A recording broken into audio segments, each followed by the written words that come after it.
Trump trial continues with judge dismissing claims that ex-president can't testify. "I want to stress that you have an absolute right to testify at trial," the judge said after Trump had falsely claimed otherwise. As the third week of Donald Trump's Manhattan trial neared its conclusion on Friday, the historic proceedings have not just weighed whether hush money payments to alleged paramours involved illegality, they are also touching on the ex-president's already tenuous relationship with reality. Trump, whose most infamous lie remains his claim that the 2020 election was stolen, has peddled untruths outside of the courtroom. Meanwhile, his defense has flirted with conspiratorial approaches to evidence in this case. After Juan Merchan, the judge, on Thursday weighed more apparent gag order violations by Trump, the GOP presidential frontrunner told reporters, "I'm not allowed to testify. I'm under a gag order, I guess. I can't testify." He also claimed, "I'm not allowed to talk." Trump's statements about testifying and permission to talk were both untrue, of course. Trumpy has a right to testify in his own defense at trial, and he can make statements related to his trial, so long as they don't constitute commentary on witnesses or other limited prohibitions in the gag order. Before proceedings started on Friday morning, it appeared that Merchan perceived potential problems inherent in the proliferation of such an untruth. "I want to stress, Mr. Trump, that you have an absolute right to testify at trial," Merchan said. "The order prohibiting extrajudicial statements does not prevent you from testifying in any way." Trump attorney Emil Bove also flirted with the notion of mucked-up evidence, asking Douglas Deos, a digital evidence tech for the office of Alvin Bragg, the Manhattan district attorney, about the veracity of data on former Trump lawyer Michael Cohen's phone during cross-examination on Thursday. Deos testified that once he was assigned to analyze Cohen's phones, he brought them into his department's Faraday room.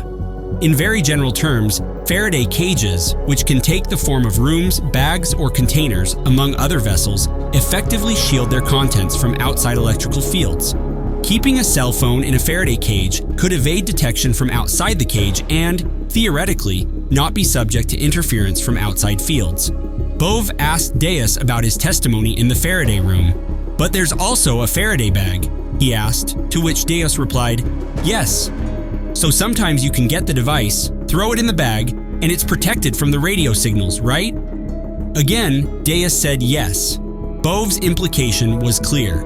If Cohen's phones weren't immediately tucked into a Faraday bag, outside actors could have tampered with them with radio signals. That's not to say that the tenuous relationship with reality was limited to Team Trump.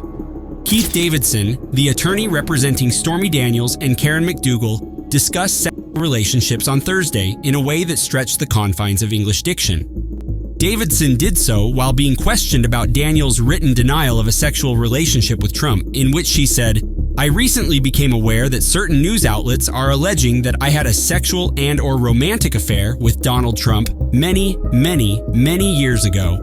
I am stating with complete clarity that this is absolutely false." Prosecutor Joshua Steinglass asked Davidson whether this denial was true. "I think that this is a tactic that is oftentimes used in the cat and mouse interactions between publicists and attorneys and the press, and that an extremely strict reading of this denial would technically be true," Davidson said on Thursday, his second day on the stand. Steinglass asked how this could be technically true. "Well, I think you have to go through it word by word, and it would, if you did so, I think it would technically be true with an extremely fine reading of it," Davidson said. "I think you would have to hone in on the definition of romantic, sexual, and affair," he continued. "I don't think that anyone has ever alleged that any interaction between she and Mr. Trump was romantic." Fact or fiction discourse aside, the proceedings featured raucous testimony from Davidson about an increasingly unhinged Cohen and the tawdry business of celebrity scandals. The details came to light as Davidson was grilled on his communications with former National Enquirer editor Dylan Howard around the 2016 election, and Cohen, Trump's then fixer. As it grew more and more apparent on election night 2016 that Trump would become president, Davidson texted Howard, "What have we done?" "Oh my God," Howard replied, with Davidson walking jurors through the texts as they were displayed in court. Davidson told the jury that his phrasing amounted to gallows humor. When pressed by Steinglass to explain, Davidson said he meant that, Our activities may have in some way assisted the presidential campaign of Donald Trump. The Manhattan District Attorney's Office contends that Cohen bought Daniels' silence about an alleged sexual affair with Trump for $130,000 and coordinated the National Enquirer parent company, AMI's payoff to McDougal. They contend that Cohen did so to prevent damaging information from thwarting Trump's chances in the election. Trump is charged with falsifying business records by making repayments to Cohen as legal expenses on company documents. Prosecutors allege that Trump, Cohen, and the former AMI publisher David Pecker hatched their catch-and-kill scheme during a summer 2015 meeting at Trump Tower. Pecker's testimony last week described this meeting and his agreement to serve as the Trump campaign's eyes and ears for unsavory intel. Pecker instructed Howard to reach out if anything crossed his desk.